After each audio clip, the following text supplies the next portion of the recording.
सीतापुर नामक गांव में कुलदीप नाम का लड़का रहता था। वो बहुत गरीब था। उसके परिवार में उसके माता पिता और बस वही रहता था। वे लोग इतने गरीब थे कि एक छाता भी नहीं लेकर दे सके थे कुलदीप को।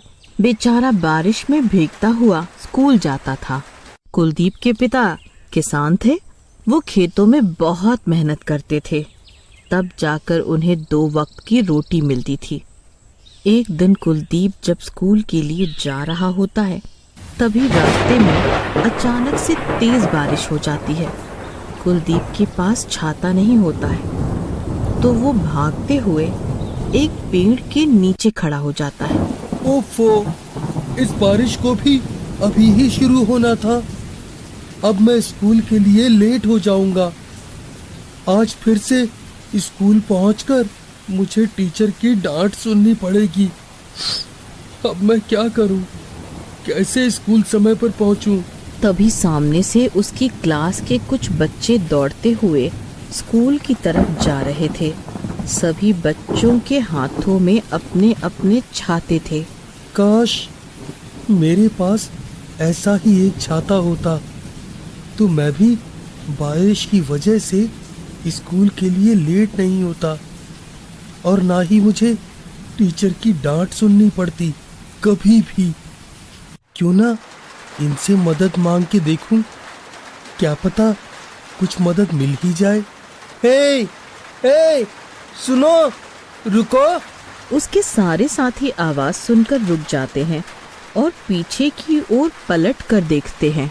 सुनो दोस्तों, मुझे भी अपने साथ इस छाते से स्कूल ले चलो, क्योंकि मेरे पास कोई छाता नहीं है और बारिश भी बहुत तेज हो रही है। पता नहीं कब तक बंद हो, इसलिए मेरी सहायता करो। तुमसे कितनी बार बोला है कि अपना छाता खरीद लो, कब तक दूसरों से भीख मांगते रहोगे? मेरे पिता ने कहा है कि वह मुझे अगले बसंत में छाता लाकर जरूर देंगे। कृपया आप मेरी मदद करो, वरना आज फिर से टीचर मुझे डांटेगी। तुम सब तो मेरे साथी हो ना, तो क्या अपने साथी की मदद नहीं करोगे?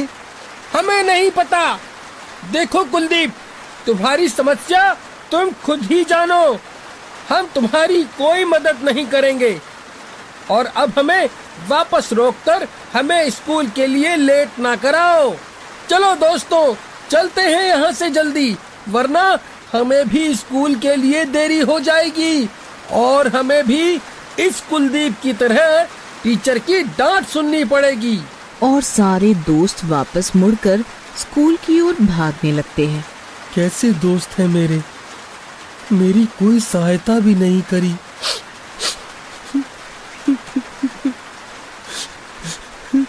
अब मेरे पास और कोई चारा भी नहीं है। मुझे इस पेड़ के नीचे रुककर ही बारिश बंद होने का इंतजार करना पड़ेगा। थोड़ी देर बाद ही बारिश बंद हो जाती है। कुलदीप बारिश के रुकते ही खुश हो जाता है। दुखी कुलदीप खुशी से बोलता है, चलो अब मैं जल्दी से भागकर स्कूल पहुंच जाता हूँ, वरना क्या पता बारिश कब फिर से शुरू हो जाए। कहता हुआ भागते भागते हुए स्कूल पहुंच जाता है और अपनी क्लास के बाहर पहुंचकर, आज तो मैं इस बारिश की वजह से बहुत लेट हो गया। मे आई कम इन टीचर जी? नहीं, रुको। क्या तुम्हें स्कूल आने का समय नहीं मालूम है? जी मालूम है टीचर। तो फिर इतना लेट क्यों हो गए? क्लास को शुरू हुए कितना टाइम हो गया? बताओ, फिर लेट क्यों हो गए? टीचर, मैं घर से तो सही समय पर ही निकला था, परंतु रास्ते में ही तेज बारिश शुरू हो गई। मेरे पास छाता ना होने के कारण मुझे वहीं रास्ते में एक पेड़ के नीचे रुककर ही बारिश के बंद होने का इंतजार करना पड़ा। जैसे ही बारिश बंद हुई, मैं भागता भागता स्कूल आ गया।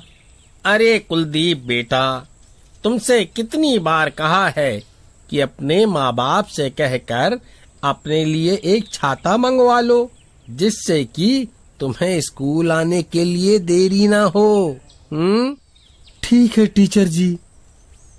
थोड़ी देर बाद स्कूल की छुट्टी हो जाती है। कुलदीप उदास होता हुआ घर की तरफ वापस आ रहा होता है। तभी उसे रास्ते में एक सुंदर छाता पड़ा दिखाई देता है। अरे ये क्या, इतना सुंदर छाता और सड़क पर नीचे पड़ा हुआ है। शायद गिर गया होगा किसी का। चलो कोई नहीं, मुझे वैसे भी एक छाते की जरूरत थी। कहते हुए छाता हाथ में उठा लेता है। वो जैसे ही छाते को खोलता है तो अचानक से छाता आकाश में ऊपर की ओर उड़ने लगता है। अरे बाप रे, ये क्या है? ये छाता इतना ऊंचा आकाश में कैसे उड़ा जा रहा है? अरे कोई रोको इस छाते को, ये मुझे उड़ाकर कहाँ ले जा रहा है? इसी तरह छाता कुलदीप को अपने साथ आकाश में उड़ते हुए झीलों, वनों और पर्वतों के ऊपर से गुजरता हुआ कुलदीप को एक टापू पर ले जाता है। अरे ये तुम मुझे कहाँ ले आए? ये कौन सी जगह है जहाँ पर कोई भी नहीं है? कि जोर जोर से हंसने की आवाज आती है।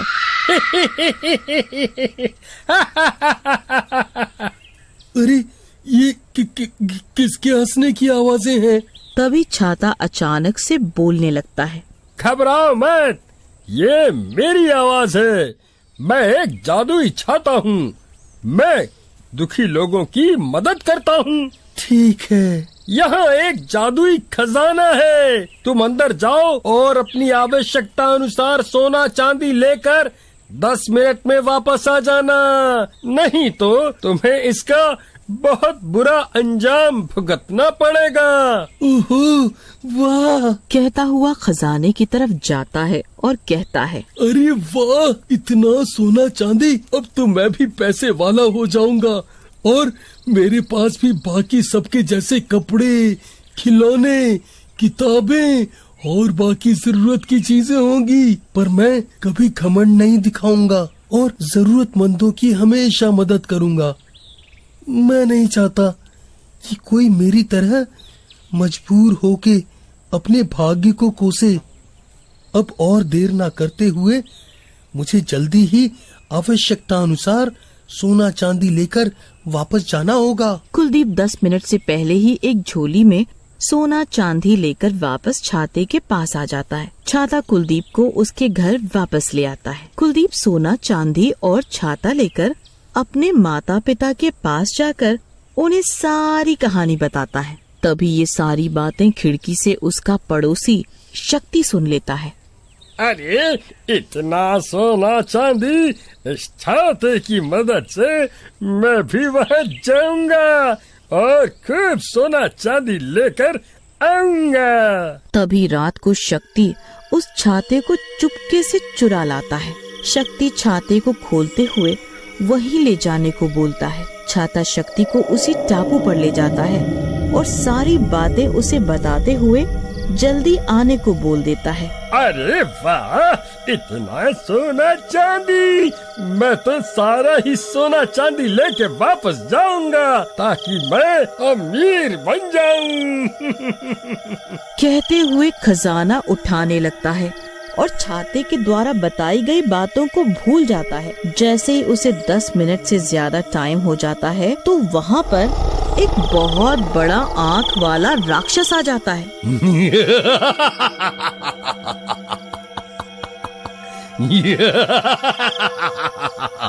कौन है तू? तेरी इतनी हिम्मत कैसे हुई यहाँ आने की, मेरे खजाने को हाथ लगाने की? इतना कहकर राक्षस शक्ति को मार देता है। उधर छाता वापस कुलदीप के पास पहुंच जाता है और कुलदीप का परिवार बहुत सुख से रहने लगता है। शिक्षा: इस कहानी से हमें ये सीख मिलती है कि हमें कभी भी लालच नहीं करना चाहिए। लालच का फल बहुत बुरा होता है।